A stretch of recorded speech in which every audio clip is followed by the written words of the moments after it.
मुहावरे के विषय में कुछ बताने जा रहा हूं। मुहावरा क्या होता है, उसका प्रयोग से भाषा में क्या विशेषताएं आती है, इसके विषय में आप जानिए। जब कोई वाक्यांश अपने सामान्य अर्थ को छोड़कर किसी विशेष अर्थ में रूढ़ हो जाए, अर्थात बंध जाए, प्रसिद्ध हो जाए, उसे मुहावरा कहते हैं। अथवा जब कोई शब्द समूह या पद या वाक्यांश निरंतर अभ्यास के कारण सामान्य अर्थ न देकर विशेष अर्थ व्यक्त करने लगे तो उसे मुहावरा कहते हैं। अब पहले इसमें आया शब्द, तो शब्द किसे कहते हैं? एक या एक से अधिक वर्णों के समूह से, एक या एक से अधिक वर्णों के मेल से बने सार्थक ध्वनि समूह को शब्द कहते हैं। एक या एक से अधिक वर्णों के मेल से बने सार्थक ध्वनि समूह को शब्द कहते हैं। और वही शब्द जब वाक्य में प्रयुक्त हो जाता है तो पद कहलाता है। जैसे र प्लस आ प्लस म प्लस अ, राम। ये राम एक शब्द हुआ, लेकिन राम पुस्तक पढ़ता है। इस वाक्य में राम संज्ञा पद है या कर्ता पद है ना? राम कर्ता पद है और पढ़ता है क्रियापद है। तो आपने शब्द और पद को समझा। तो ऐसे शब्द को जो सामान्य अर्थ व्यक्त न करके विशेष अर्थ व्यक्त करता हो, ऐसे शब्द समूह को हम मुहावरा कहते हैं। इनके प्रयोग से भाषा में एक विशेष प्रकार का चमत्कार पैदा हो जाता है। मुहावरे के प्रयोग से भाषा जीवंत तथा प्रभावशाली हो जाती है। इनके प्रयोग से भाषा की अभिव्यंजना शक्ति की भी दुगनी हो जाती है। भाषा को व्यक्त करने की क्षमता दुगनी हो जाती है। मुहावरों की विशेषताएं ध्यान से सुनिए। मुहावरों का अर्थ प्रसंग के अनुसार ग्रहण किया जाता है। हिंदी के अधिकतर मुहावरों का संबंध मानव शरीर से है। मुहावरों का मूल रूप नहीं बदलता। जैसे आंख चुराना के स्थान पर नैन चुराना नहीं होता है ना? नेत्र चुराना नहीं होता है। इसके मूल शब्द में परिवर्तन नहीं करना चाहिए। यदि आप कर देते हैं तो आपका वाक्य गलत हो जाएगा।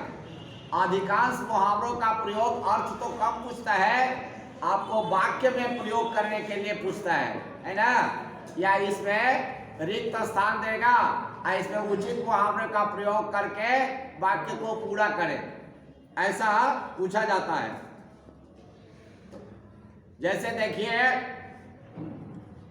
अकल पर पत्थर पड़ना, इसका अर्थ होता है बुद्धि भ्रष्ट हो जाना।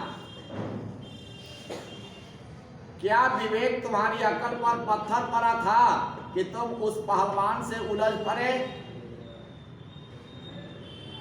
ये इसी तरह से वाक्य में प्रयुक्त होता है। अकल का दुश्मन। सिमरन सिंह, आजकल तुम अकल के दुश्मन बन रहे हो।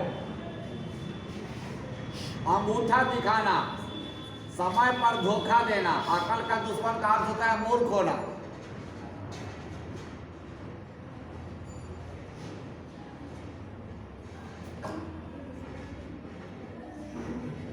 पीयूष अपना काम निकाल लिया, पीयूष ने अपना काम निकाल लिया तो शंकर को अंगूठा दिखा दिया।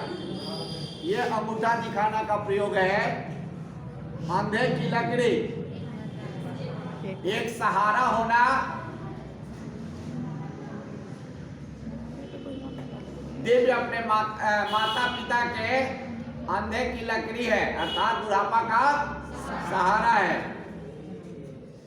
अकड़ ठिकाने लगना, गलती में समझ में आना। जब तक उस चोर को पुलिस के हवाले नहीं करोगे उसकी अकड़ ठिकाने नहीं आएगी। अपना अपना राग अलापना, किसी की न सुनना। सभी छात्र एक साथ प्रधानाचार्य के कमरे में घुसकर अपना अपना राग अलाप रहे थे। आंखें खुलना, ठोकर खाने के बाद सदर की आंखें खुल गई। आंख का तारा होना। आज्ञाकारी बच्चा सदा अपने माता पिता के आंखों का तारा होता है। आंखें दिखाना, मैं बार बार महाराज को आंखें दिखाता हूं परंतु वह सुनता नहीं है। आसमान से बातें करना, बहुत ऊंचा होना। आजकल सौम्या हमेशा आसमान से बातें करती रहती है। आस्तीन का सांप होना।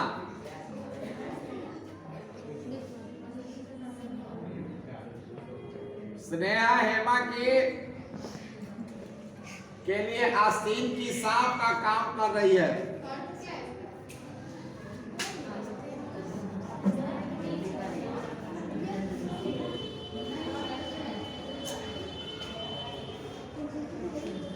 घाव पर मरहम लगाना, सांत्वना देना। दादी पहले तो डांटती है फिर घाव पर मलहम लगाती है। घी के दिए जलाना, जिससे अप्रत्याशित लाभ पर प्रसन्नता जाहिर करना। जिससे तुम्हारी बराबर क्षमती रही वह बेचारा कल शाम कुछ कर गया, अब क्या घी के दिए जलाओगे। बच्चों, इस तरह से मुहावरों के प्रयोग से भाषा में एक विशेषता आ जाती है। अतः आप लोग जितना हो सके अधिक से अधिक मुहावरों को याद करें और वाक्यों में प्रयोग करें। धन्यवाद और अगले क्लास में मिलेंगे।